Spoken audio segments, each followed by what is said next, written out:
Yo,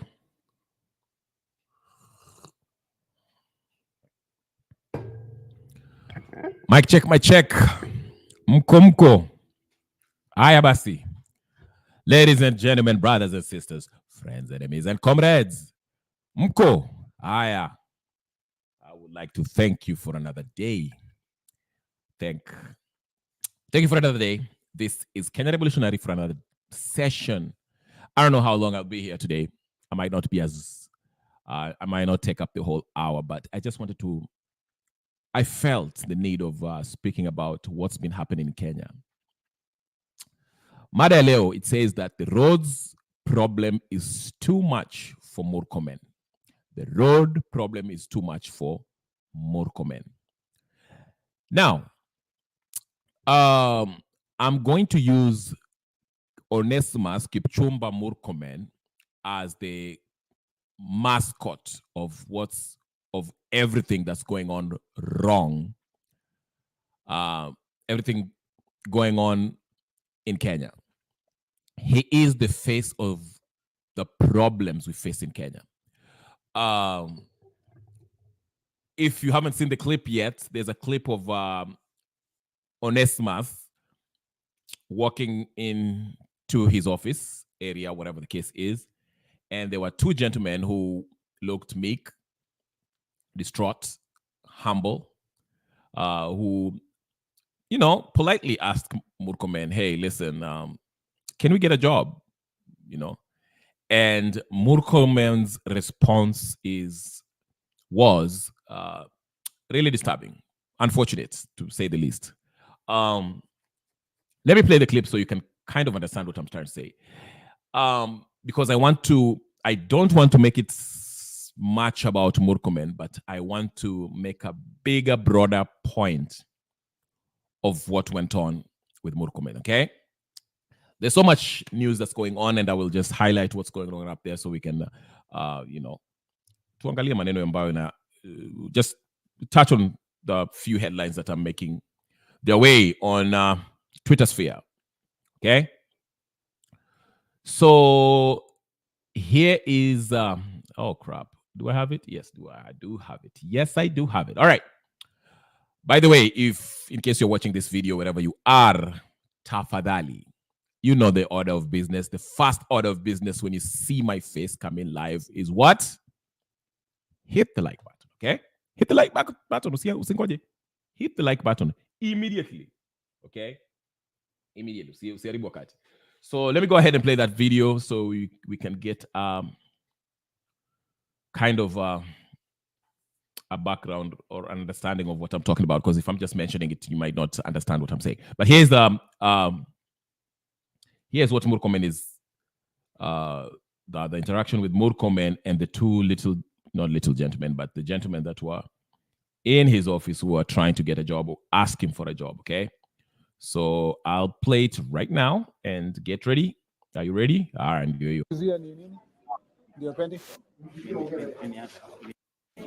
Habari zenu? Chuzia ni nini? Ndio pendi? Mimi shida yangu ni kazi, mheshimiwa. No, hatupeni kazi hapo. Habari zenu? Chuzia ni nini? Ndio pendi? Mimi shida yangu ni kazi, mheshimiwa. No, hatupeni kazi hapo. Habari zenu? One more time. Chuzia ni nini? Ndio pendi? Mimi shida yangu ni kazi, mheshimiwa. No, hatupeni kazi hapo. All right. You get the picture. So Murkomen was walking into his office and these two gentlemen were waiting. So he asked, what's your business here? And the gentleman was like, Mheshimiwa, Your Honor, basically saying, we're just looking for jobs here. And it was like, oh, no, we don't give jobs out here. Basically, fuck off. That's what he was telling them, okay? He knows so many times. He knows, not exact words, but that's basically what he was saying. Now, here's the point I want to make about this whole Murkomen incident, okay? We've had a couple of deaths that's happening in Kenya. And Murkomen a few weeks ago came up and said, you know what? tukitengeneza barabara ya lami what have I stepped on? Karibu Gudia, make sure you like the video. Thank you. Nice seeing you another day. Leo, I won't stay long. I'll try to make it short. I'm trying to watch Aston Villa versus Man City. I think it starts in a few hours. But anyway, the point I wanted to make, I'm all over today, but I just had to make this video, okay? Because it ties in with a lot of things. A few weeks ago, Murkomen said that unajua ukitengeneza barabara ya lami, if you tarmac these roads, these dirt roads, we'll have more accidents because people will overspeed. Or people will speed. There's no such word overspeed, but people will speed, and kutakuwa na accidents. But what Murkomen and so many people don't understand what's happening is this. The problem goes much deeper than that. The problem with Kenya is the lack of respect for the rule of law. Okay? It is said that laws actually shape culture. Laws shape culture. Okay? But if the laws are not respected, no one respects the law, then we develop a culture of impunity, of lawlessness. Kacha ya uongo na mhongo, bribery, extortion, kupiga cutting corners, unaona, ujanja. In fact, there was a news article yesterday I just read, was it Nation, that says that US actually flagged Kenya for extortion and bribery. God, no. Gudia, wacha. Wacha yo maneno. I'm not leaving early. I hope it just depends on how this thing goes. Sometimes, I say I'll be leaving early and I find myself here 2 hours or 1 hour, 30 minutes instead of an hour. So it just depends. You are here. Karibu sana Gudia. Wacha yo siasa. You're welcome. We're welcome. Tafadhali. I usually just say that, but because I know I'm digressing, but I'm just saying, most of my lives, let me tell you guys something. Most of my lives I walk in, I have a topic, I don't prepare, but I talk about it. And sometimes people jump in on the comments and I digress, naingia kwa topic engine.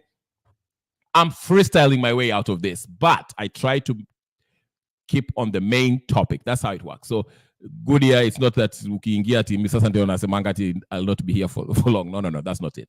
I just, to be honest with you, I'm not sure how long it will take me. Sometimes it might take me 40 minutes, 20 minutes, 15, 1 hour. Yesterday I went 1 hour and 48 minutes. So it just depends on how we go. If, people are interacting, watu wakiingia, kiona, it just depends. It just depends, okay? So, usikufe moyo. It's not you, Goody. It's not you. You know how a relationship is when you're breaking up with somebody and you're like, no, it's not you, it's me. Anyway, I digress. Back to the topic. Thank you very much, Gudia. Like the video kama kawaida. Unajua Gudia wewe uko na shares kwa hii kampuni bwana. So, yeah, wacha hiyo. But anyway, as I was saying, the problem with the roads is the accidents that we are having in Kenya. The number one, before we get to the road conditions, I know some of you, when you hear the roads, we are having all these accidents, is the poor road conditions. The way the roads are designed, they are really, narrow, not enough space given, and the potholes and all that stuff, and the cars that are being driven in these roads are kind of out of, not out of shape, but out of, they're not in good condition, okay? But the underlying problem, the root cause of the problem with the roads, because it's appalling how in the past 2 months alone, we've had, I don't know how many accidents. Was it yesterday? They were like, there were some children who was, school kids who died, who lost their lives on their way. They were in Kisumu, somewhere in Mamboleo, who lost their lives. Somewhere in Central Province, pia kulikuwa na ajali nyingine between matatus. Somewhere again in Mombasa Road, sijui, there was another accident up there too. And that's even this whole happened within a span of 1 week. Yani within a week. Between Sunday na today, accident status imefanyika. Okay? With those kids in Mamboleo, in Kisumu, the other one in Mombasa Road, sijui. Eh? So we have to ask these questions, okay? And I think the question goes way beyond Murkomen. That's why I'm saying today I'm going to use Murkomen as the mascot of the problems that we are facing in Kenya. Of course, these problems go deeper than that, just Murkomen. Murkomen can do something, actually, he can do, but he probably won't because he doesn't get it based on his reaction. Good, you're saying the ministers, senators, governors, and even president don't respect the laws. So why should the civilians be oppressed? Exactly. And that's where I was going. Okay? I said, and yeah, and do Kenya pay road taxes? Probably. I mean, the taxes go to the roads. Actually, not even the taxes, the loans that this government takes. You know, remember, as per the Constitution, you are only to borrow for development. That's what the law says. You only borrow for development. Hey, we've just been fronted how many? 150, is it billion by the IMF, World Bank? Just, was it yesterday or something? So you can see where we're going with this. But again, the larger problem, I started by saying laws shape the culture of a nation. Laws that we have are laws of the nation shape the culture of that particular state. So if people do not respect the rule of law, then we will have a culture of impunity, lawlessness, and people just not caring. Everyone is doing their own thing. Now, Kishiko, they know they can always, circumvent the system through bribery and all other things. Again, you heard me mention, it was in the Nation News today or something like that, NTV. US has flagged Kenya for bribery and extortion and all that stuff. Surprise, surprise. I'm not surprised, okay? But here is the thing. Unajua, the roads, yes, we can agree that the conditions of majority of the roads in Kenya are not at par. They're not where they're supposed to be. That's number one. But the thing is, I watched 3 videos of, the first video was a video of these people who transport Miraa transporters. And the pickup truck that these Miraa transporters were driving, I mean, these guys were driving at high speed. In fact, I don't know why they were not part of the Safari Rally in Naivasha thing. These guys should be participating in Safari Rally in Naivasha instead of risking people's lives on the road, putting people's lives in peril. These guys in a busy road, it's a one-way, it's a narrow road, yani na jamaa na overtake and he barely kidogo tu angegongana na ile lori ilikuwa natoka ile side ingine while he was overtaking this bus. But the guy anaendesha Miraa, is transporting Miraa. And you know the sad thing is that some people were cheering that Miraa driver, Miraa transporter. They were looking up at that like huyo jamani, he's a hero. Now he almost had a head-on collision with a tanker, a lorry that was transporting oil from the other side. Okay? So, in that case, that was the first video that I watched. The second one was a bus that was carrying passengers. Ilikuwa ina overtake another bus. Okay? Na zote zimeziba. So when you're overtaking another bus, of course, na hizi roads za Kenya, we only have one lane. So if the other one is overtaking, yule jamaa anatoka huko, he has nowhere to go. Again, barely missing the oncoming vehicle. The third one was 2 lorries doing the same thing. Where am I getting at with this?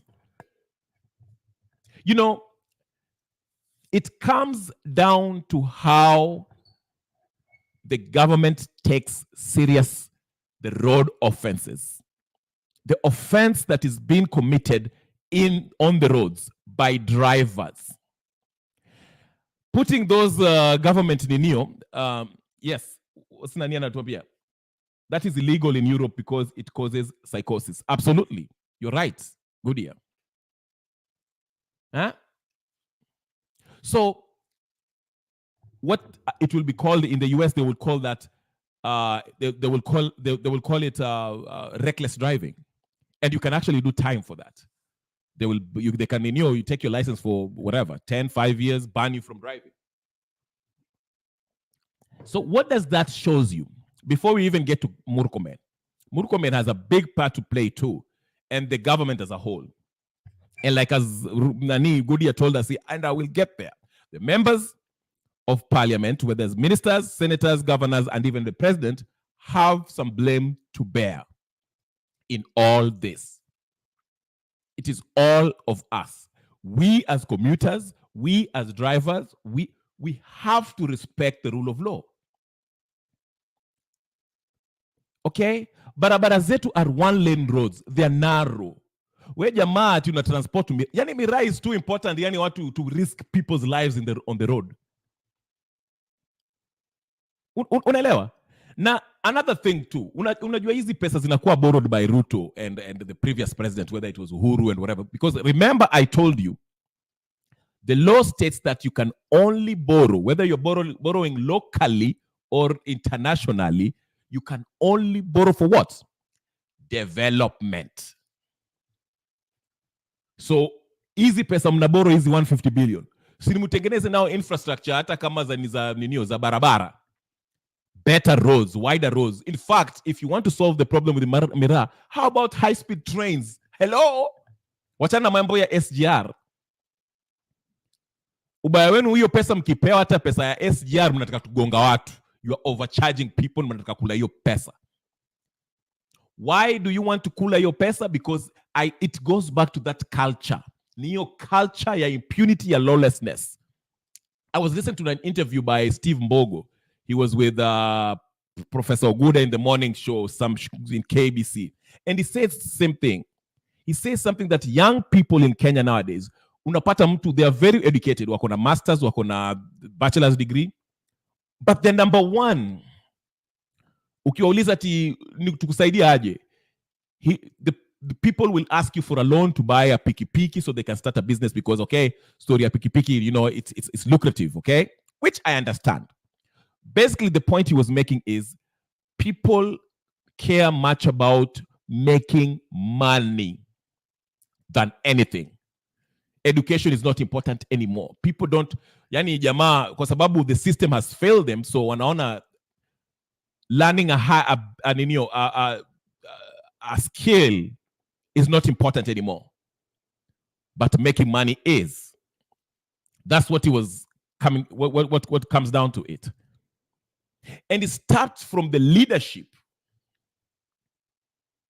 Hizi barabara, hizi pesa mna, hizi trillions of loan of debt that you borrow for development, instead of spending it buying these choppers naona nao Murkomen na hizi saa za 1 million sijui na Versace shades and shirts and all that nonsense that doesn't help anyone.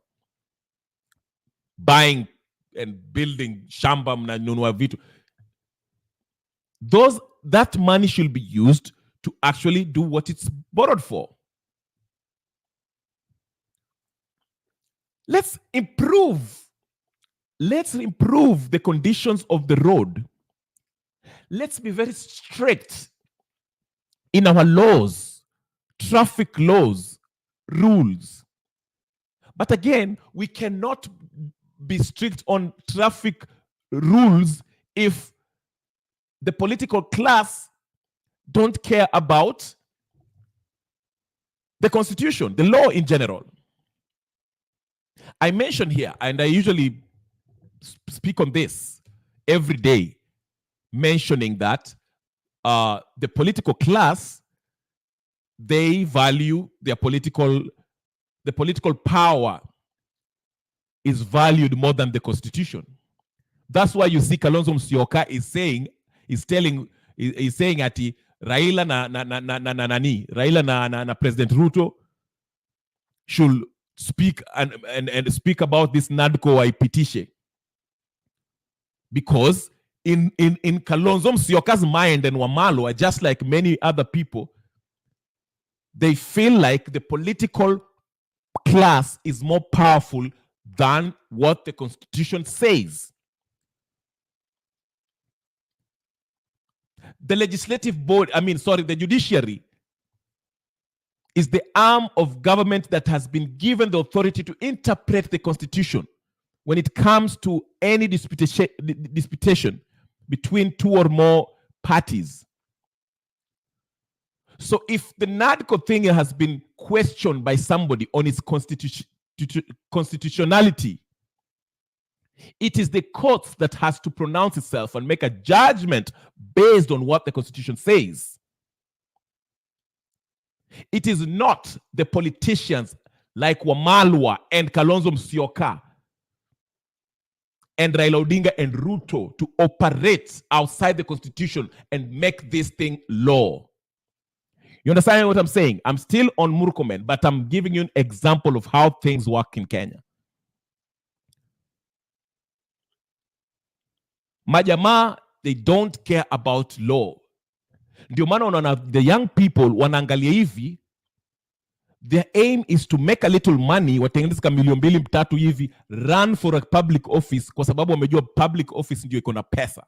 That's why you see a bunch of people kill each other. They want to be MPs, senators, MCAs, governors and president. Kwa sababu hapo ndio kuna ile the real wealth. Hapo ndio utapata the real wealth hapo. Pesa ya CDF and all that crap. You understand?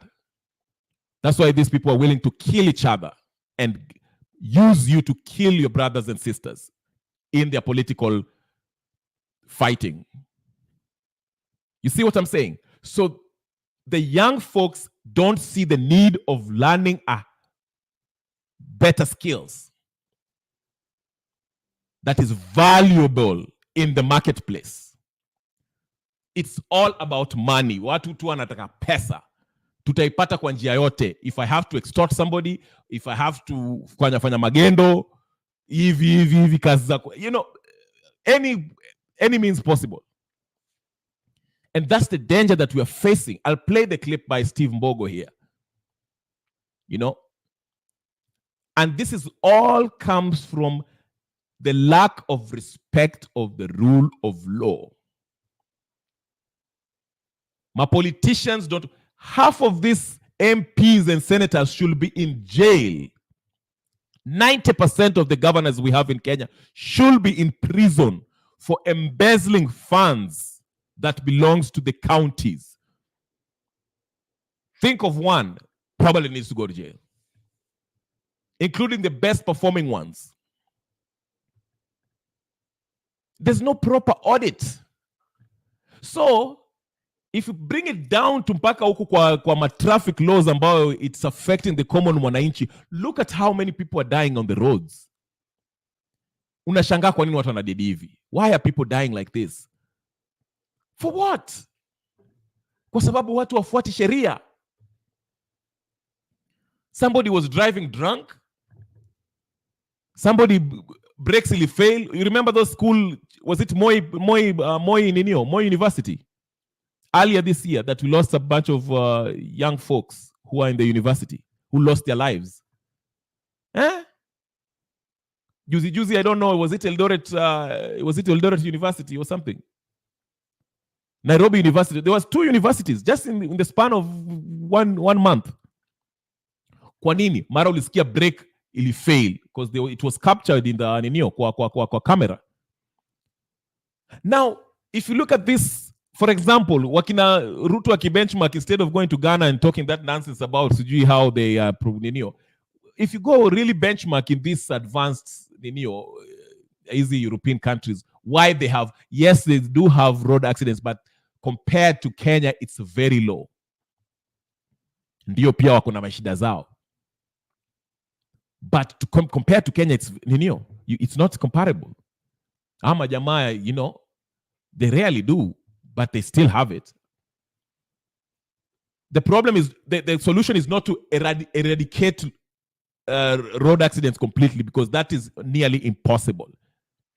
But to bring it down to a level where it's not a concern, it's not a serious concern anymore.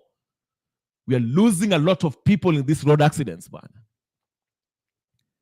And Murkomen has no solution at all. Kabisa. The man had a solution, kabisa. Kabisa. That's why he was telling you that tukijenga, if you tarmac these roads, that watu wataanza kuspeed na tutakuwa na ajali mingi. So his reasoning is, we are better off not tarmacking these roads. They will have less accidents. I mean, that's how he's reasoning. Unaona, because he doesn't understand the grassroots, the root cause of why we have these problems. Ni kwa sababu hatuna sheria ambayo zinafuatiliwa to make sure that people obey traffic rules. And you cannot have that if you have a system where everyone, if you're willing to bribe the people who are are supposed to enforce these laws, you will be above the law. That's why you see people like Alonzo Musyoka telling us, BBI ipitishwe, Raila warudi maandamano, so they can force their way to pitisha inadko, because they feel like they're above the law. The constitution inawaambia hii kitu is illegal, but they are saying sisi tutaenda maandamano na tutapitisha hii kitu because we are the political class. We are above the law. That's basically what they're saying in not so many words. Jamani, like the video kabla tujaendelea. Like the video kama unaangalia hii video. Like immediately na kabla hujasubscribe. Jina yangu ndio hiyo. Nipate kwa YouTube na nifuate kwa X. Subscribe, like and comment. Na ukitaka kuingia kwa studio nitakuingiza kwa studio. Just tell me and I'll put the link right now. If you're looking at it differently, join me. This is not an issue of Kenya Kwanza or Azimio. This is a Kenyan issue. The same thing has been happening even in Uhuru Kenyatta's regime, Kibaki's regime, Moi regimes. This is not a new phenomenon. The rule of law haifuatiliwi. And like someone said, why should the common wananchi respect the law if the president and his cabinet are not following the law? Huyu jamaa anaitwa nani? Nakumicha became the member of UDA officially today. Was he here today or yesterday? She's suspected of killing Sniper, who was exposing her. But again, she'll walk free, scot-free. Nani atamshika? She's the governor, right? Governor of what? I forgot the place. Somebody tell me. Huh? Nani, huyu jamaa alikuwa anaongea hapa hivi umlevi. Let me show you a video. I think you guys have seen it, but I'll play it anymore. I'll play it anyway. This is what the problem is. No one wants to follow the law, respects the law. Now, and that is what will finish us. Hiyo ndio itatumaliza sote. All of us. Haya, angalia. Wachana na Eugene, wachana yeye afanye mambo yake. See our friend here. Wewe Didmas. Wachana na Eugene, wachana yeye afanye mambo yake. Wewe nayo sasa tafuta governor yako. Ili ya kwamba speaker wetu asisumbuliwe. Didmas, umesikia kitu nimesema?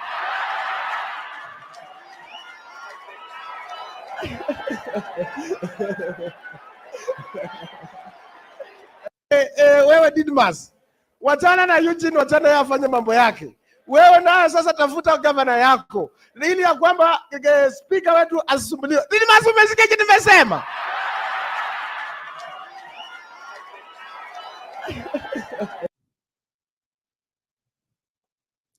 That's last year. That's the last year.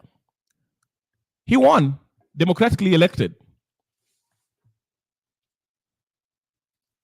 I think he had a case where he was supposed to show up in court and he never showed up. He went to a hospital and akapiga picha. It seems like that's the new rule nowadays from these politicians. If they want to avoid a court case, wanajipeleka hospitalini, wanasema ati they are mgonjwa. You see a chaser doing the same.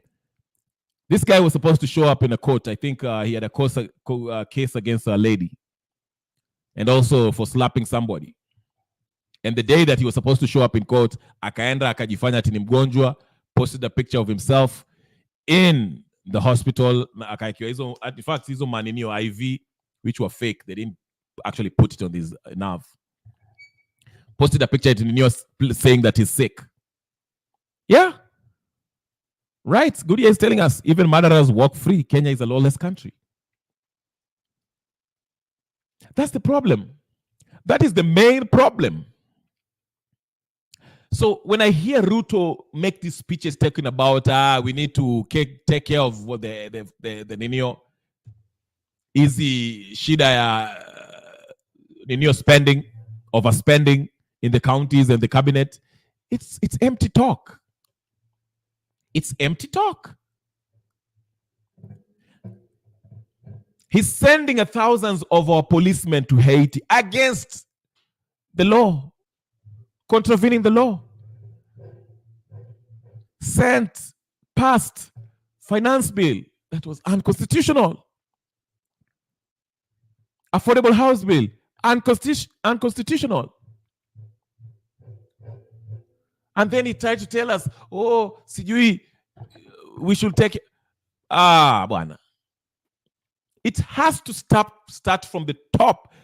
He is responsible for the administrative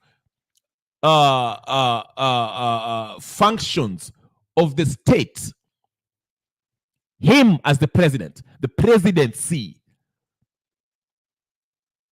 Okay? The executive takes care of the administrative functions of the state. And in order to do that, he has to set the tone from his own cabinet coming down to the common wananchi. Everyone should be held accountable. Kama mtu aliua mtu, unaenda jela. Kama uliiba pesa, rudisha pesa na uende ukafanye ninio. Upelekwe jela, ufungwe, uende kamiti. It starts from there. Murkomen, instead of telling us that sijui Tamak Road italeta ninio mingi, how about you crack down, have people, it's your policemen, my traffic police, are they getting paid enough? That's the question, because if they're taking bribe, probably. Crack down on that. In fact, if I was Murkomen, again, I'm giving you unsolicited advice. Meaning, the first thing I would do, the first thing related, very stringent, strict laws kwa barabara. After every mile, like a bump. Gari, tunaangalia gari yako iko condition gani.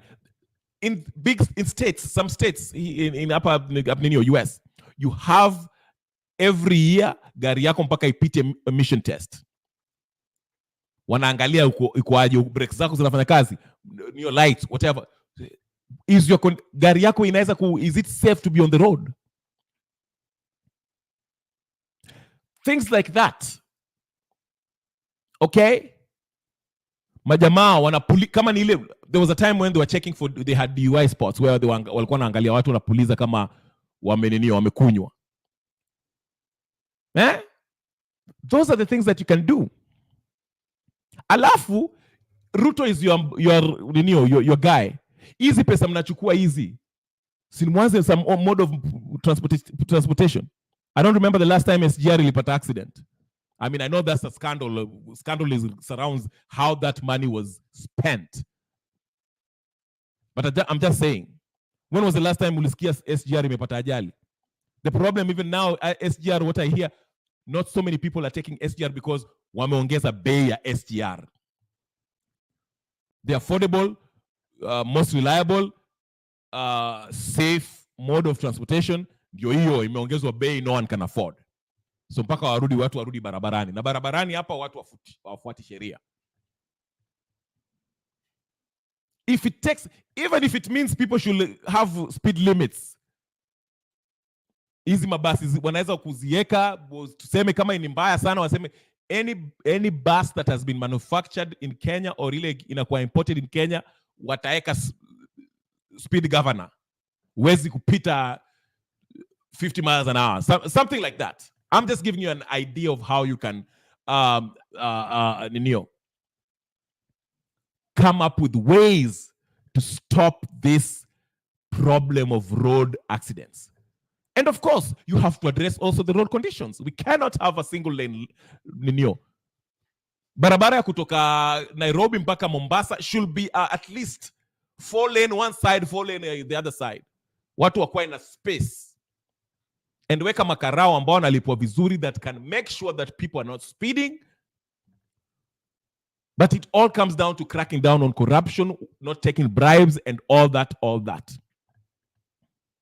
Hizo magari zikuwa na makamera for every stop.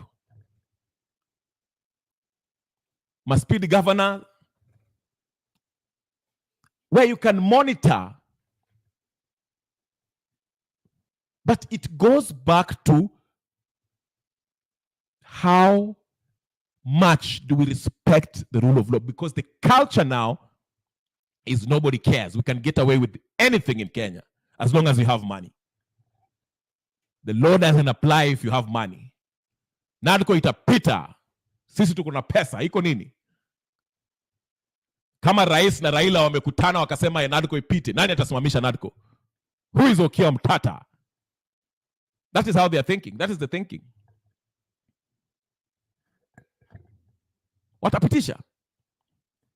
That's why I'm saying this problem of roads. Na Murkomen is the ninio mascot ya shida ambayo iko Kenya. You saw how he was treating those young men who simply came to look for work in his ministry. Hata kama kulikuwa hakuna job for them, he could have been gracious to them and say, okay, mnatafuta kazi. Okay, this is what I can do. Kazi ya aina gani mnatafuta hapa? Mlikuwa mnatafuta kazi ya aina gani? Be nice to them. Treat them with respect, dignity. They are human beings too. Walikuita mheshimiwa. Sisi tulikuwa tunatafuta kazi. Don't dismiss them like as if they are useless. Waambie tu, okay, mnatafuta kazi aina gani? And you look at their qualifications. Na kama hata hawawezi kupata kazi kwa ministry yako, you can always refer them to another ministry. Respectfully. Respect for your fellow countrymen. Again, this is how people treat each other in Kenya. The political class wanakuona kama wewe you're useless, you're dirt. Just because he's a minister, he's a billionaire in Kenyan shillings. Multi-millionaire in dollars. Dollar millionaire. In fact, I think Murkomen is a billionaire with the B, US dollars. Well, I think he's a millionaire, multi-millionaire in dollars. Ile pesa hawa watu wamekula. I'm sure he has. I don't have evidence, just for the case, allegedly. Okay? So the number one problem in Kenya is the lack of respect for the rule of law. Impunity. Until that is solved, hizi mashida za barabara zitazidi kuendelea. That is just one ministry. I choose it because it's deadly. Inaua watu. I told you how many accidents zimefanyika just hii wiki peke yake. Accidents ngapi? Enda kasome gazeti uniambie. I guarantee karibu accident 5 zimefanyika that claim lives. Wengine watoto wa shule, wengine walikuwa sijui wanaenda wapi.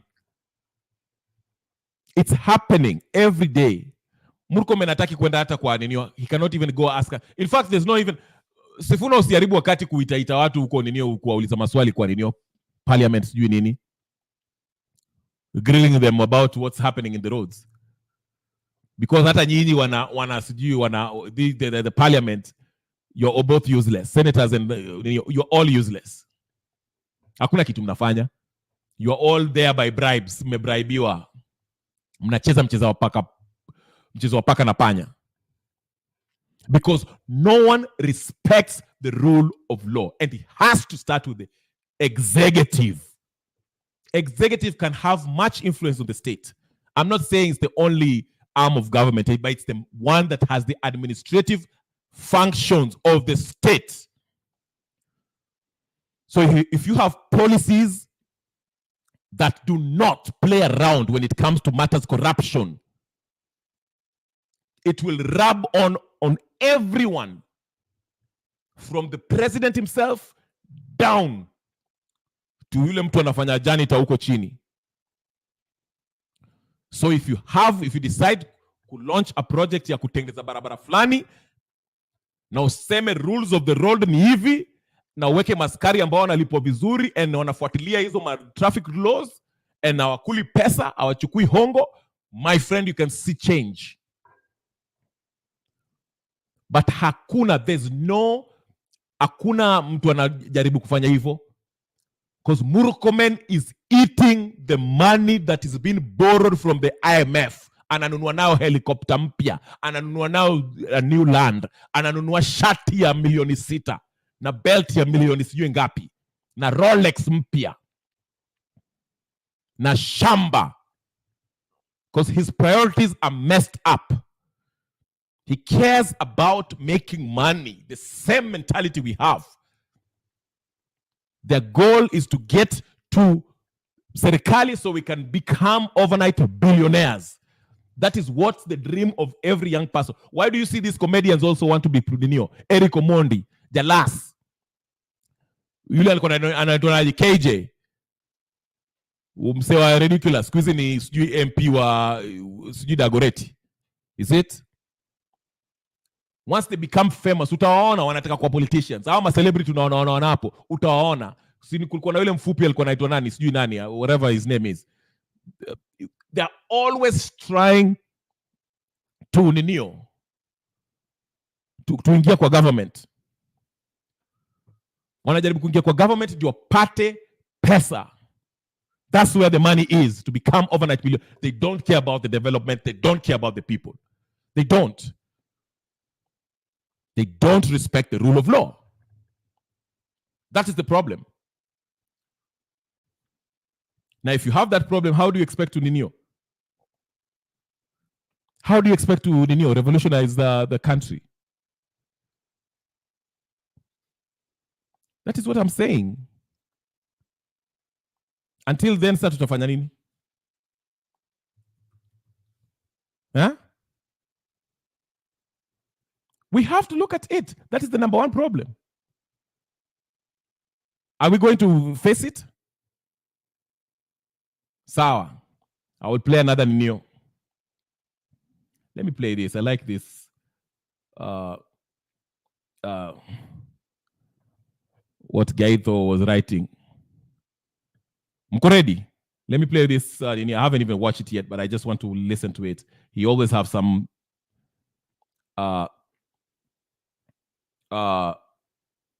yeah, don't forget they get hospital treatments abroad. Absolutely. Nakumecha. Is it Nakumecha? The lady that's supposed to be taking care of that issue. Nasikia, she's side piece wanani, rectangular. That's another story. I'm glad there's some people who are bringing up these issues that I've been talking about for the past months. At the time in the 90s, alikuwa anaitwa Philip Ndego. Hold on, wait a minute. Mko ready?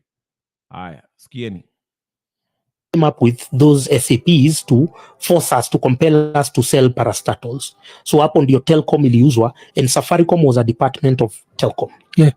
And the other companies akina nini zikauzwa, all in the name of privatization. They were trying to, even KQ iliuziwa hapo. And the chairman of that privatization commission at the time in the 90s alikuwa anaitwa Philip Ndegwa. He was a central bank governor in the Moi era. Sasa venye aliingia kwa hiyo privatization commission akaanza kujichotea zake. So that's why now the children yao wenye NIC they're so wealthy. Na nyinyi mko huku mnashinda huku mnasema budao alikuwa na chota do hivi. Now again it's a value system. Stop worshiping these guys. Trace the source of their wealth. Here the people who are wealthy, they're not innovators, they're not inventors, they're not industrialists, they're not what? The government has suppressed all those industries, even agriculture, and now the people who are rich, ukimuuliza alikuwa anafanya kazi kwa serikali. No, we should stop. We should stop praising people based on wealth that they have stolen from the government. Tukiacha hiyo, we are 50% done. If we now ati wanakuita basho, unasema wewe una boycott, unasema wanaenda kwako kwa nini? Wewe uliiba kwa we can tell you're not a farmer, you're not an agricultural, you're not an exporter, you're not an so that's the now we are going to round 2. Nilimwambia the Kenya Kwanza regime and the Moi regime, they are identical. The only thing that is making them different ni PR. PR tu ndio different, but everything that they are doing, the trajectory that they are taking our economy, our shilling, there is no difference from ile time ya Moi that Kamlesh Patni walikuwa wanaiba pesa za Goldenberg na James Kanyotu. There is no difference. Now what they want is they want to raid the parastatals. But they are not going to sell them to people huko. Zitanunuliwa tu na watu huku. So that you set yourself up for life. And okay. I'm really excited because I'm finding out a group of journalists or people who are podcasters who are reporting on this. They're speaking on this, how the IMF, how these politicians are becoming overnight billionaires by mnasikia privatization. It comes down to that. Ndio maana unaona these people's agenda wakikuja wakipata power, whether it's a governor, whether it's a MCA, senator, president, whatever. Au majamaa wakiingia kwa serikali, their number one priority is not to make sure that the rule of law is respected. Kufuatilia nini sheria. Because they come there with the sole intention of breaking the very laws that are existing. And they will breaking by selling us out. Hizo maparastatals. Umemsikia? I've been saying this. Ukianza kusikia rais na ama ministers wanakusema privatize. Wanakuambia ati private companies are more efficient than these government run companies. It's the same thing. So I want you to marinate on that. Fikiria. Because this is what I was just thinking of this today.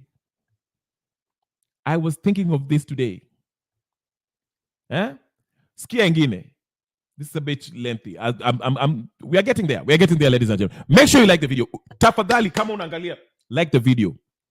Nyinyi ambao mko X, and then hapo kwa YouTube pia like hii video vile inaendelea. Like hii video na subscribe kwa channel yangu Kenya Revolutionary kama mja subscribe. This is something that we have to educate ourselves. Okay? Ndio maana the next election ikifika, tafadhali unajua, if we have enough people, wale mama mboga, wale wa mama wako huko shago, if they have an idea of how they are being screwed, they can make a better decision when we come times election. Na hata ukijaribu kuriga huwezi kurig. Unajua unaweza kurig tu ukijua kama unajua saa hizi, for example, if Kalonzo was to run against Ruto. Now let's just say that Kalonzo maybe let's just assume that Kalonzo has a good following that can threaten Ruto. Unajua, as far as kama iko close, it's easy to rig because people will see kulikuwa. But if it's overwhelming, ndio ulikuwa unaona 2017 and 2007, it was hard for Kibaki to rig the election because it was obvious. 2017, it was hard for Uhuru to rig the election because it was obvious. There was overwhelming supporters for Raila Odinga. So it was obvious that he rigged. Hata Maraga alikuwa hawezi kumtetea. He had to say the truth. Unaona? So that's why I'm saying, if we inform the people through word of mouth, mkiongea huko kwa hizo coffee shops, wale watu wanaenda sijui wapi, Java, I don't know what they call it.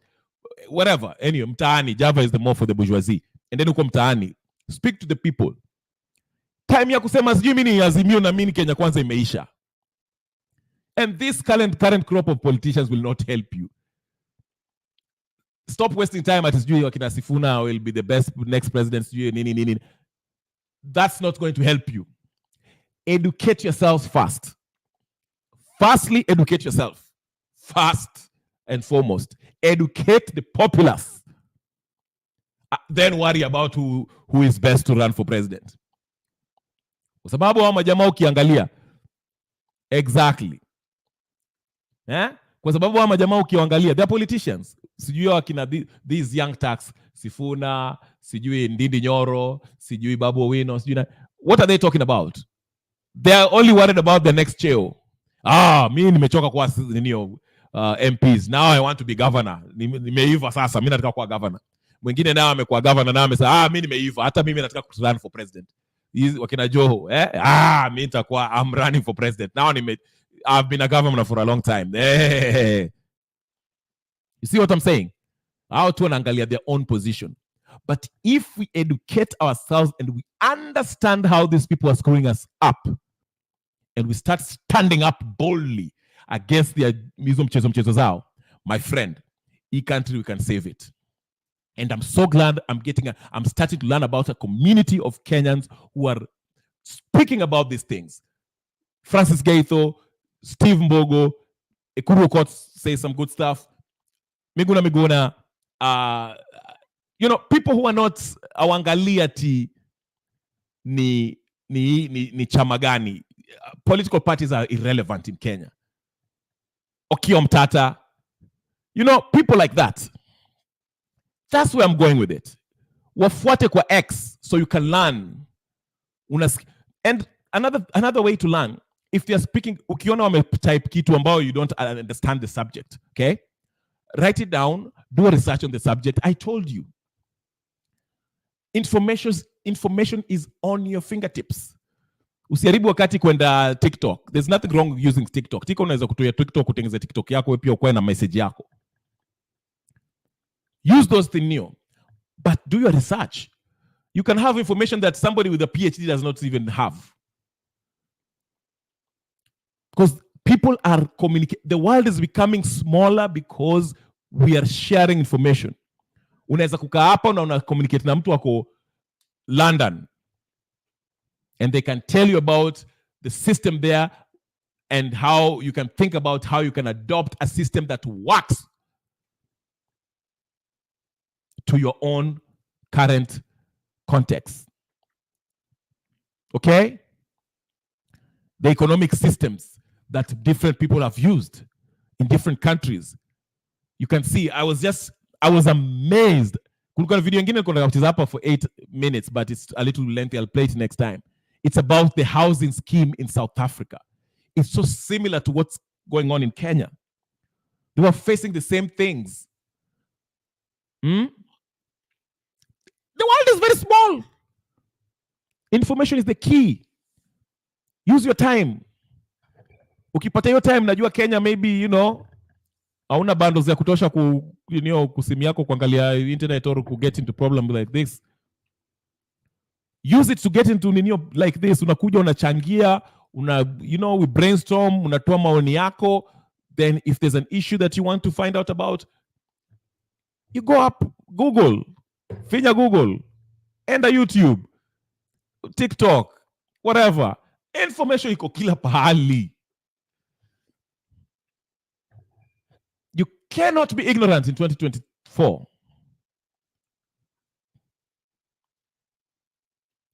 Mpaka let's tufunguane macho. Kenya need to change because they're born knowing some ministers and they vote for them till they retire. Yes. If you have enough information and you know that how these people are playing you, you'll understand. Ndio utaanza kuacha ile maneno ya kuwa na vitu through your tribal lens. Because I know that's a big thing. Kuna watu wana vote to, some people vote for Ruto and Raila. They know they are corrupt, but they don't care because it's their members of their tribe. But if you see the level of corruption by these people and how it directly affects you, even where ukirudi Kenya, kama uko Kenya saizi unataka kununua land, the taxes in which you'll pay for that land, piece of land. If you want to start a business, the taxes that you'll be paying to run that business in Kenya, it will affect you kibinafsi to a point where utawacha kuangalia hawa wase ambao wanaleta hizi policies na hizi rules za kucollect high taxes. Utaanza kuwawacha kuwaona kaa tribal chieftains. You'll see them for who they are. Con men and con women. You'll care less about tribe because now it is more realistic. It's hitting you. It is hitting home. Affordable housing inapitishwa by both Kenya Kwanza and Ninio. The opposition, fake opposition. It's affecting you.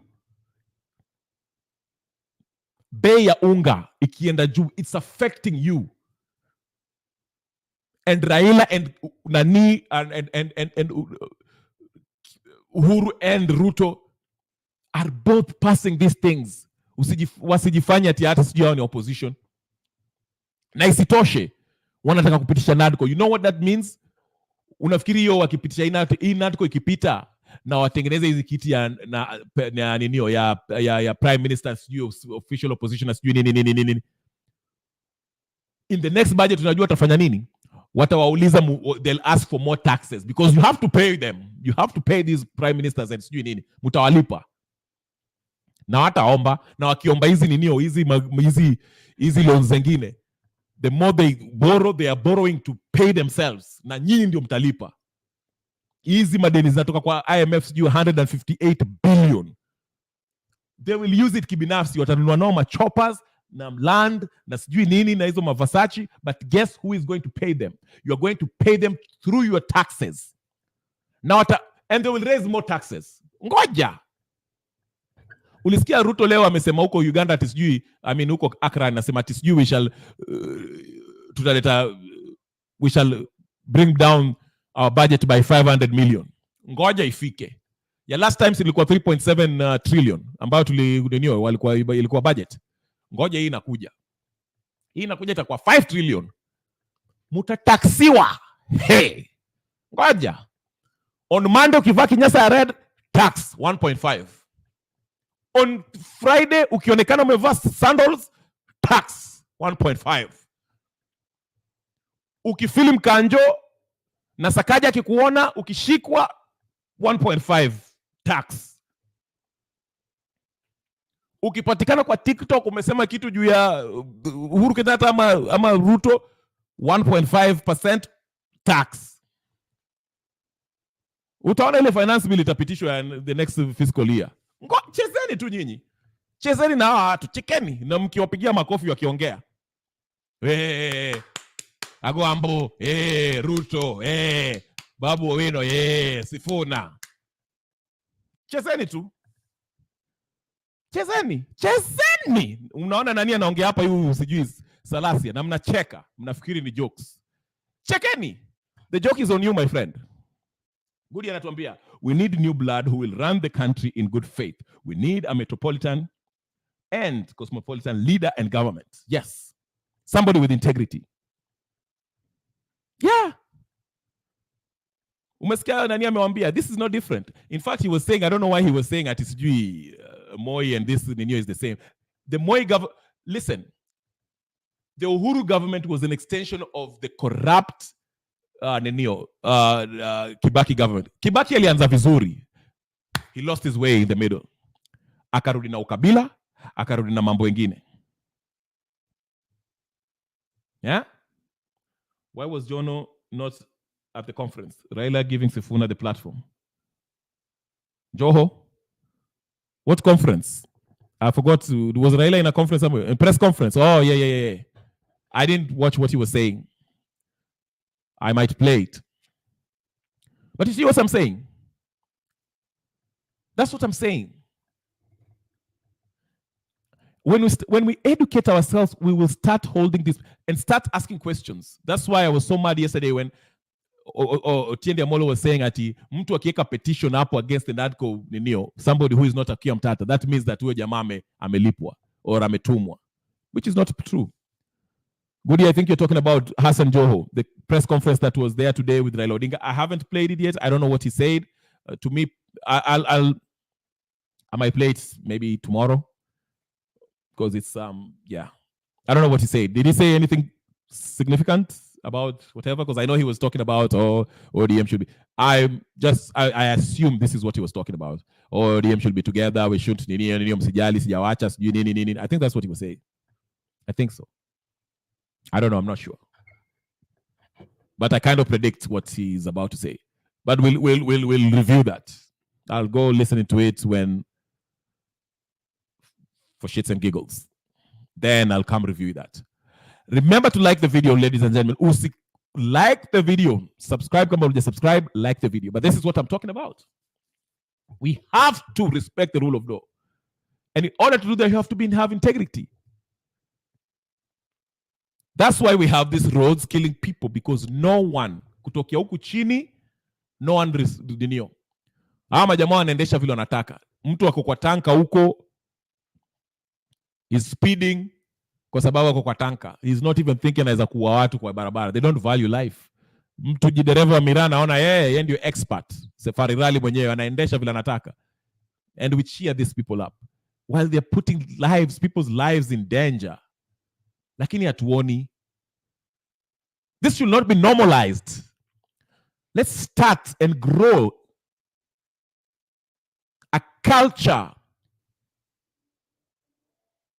where people take responsibilities for their action. A culture of accountability. A culture where we respect the rule of law.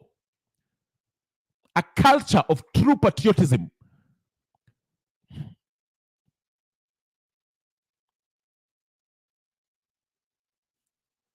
Let me look for that video, Goodia, of Raila Odinga. Let's play it. I want to hear what he said. Oh, I see it here. Wacha tusikie. It's a 12 minutes. Hata nani aliongea. Hebu nianze na Sifuna. I think Sifuna ndiye alianza. Who was weird? Was it Raila Odinga was the one who was weird, ama Sifuna? Or both?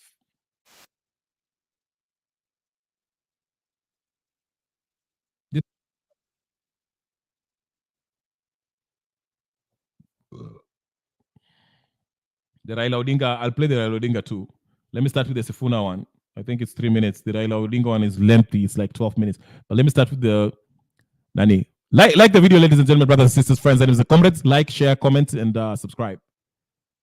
Tukiendelea. Kama mja subscribe, sijui nitawafanya nini. Subscribe-ini. Haraka sana. Being the election modalities and the complex section politics that threatened to divide the outfit over his impending exit should he secure the AU chairmanship position. Let's prove and listen in.